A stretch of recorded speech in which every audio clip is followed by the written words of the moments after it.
Don't come. If you've never seen Winged Encounter, you're missing out, dude.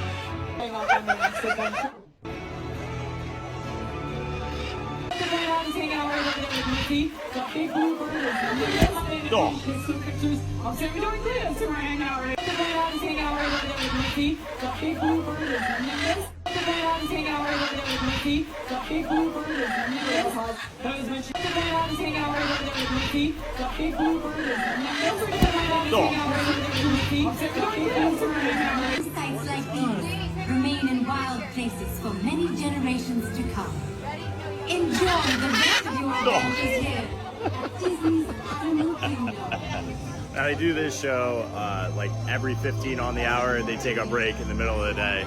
So just look for times in My Disney Experience under Winged Encounter and enjoy getting flapped on by a birdie.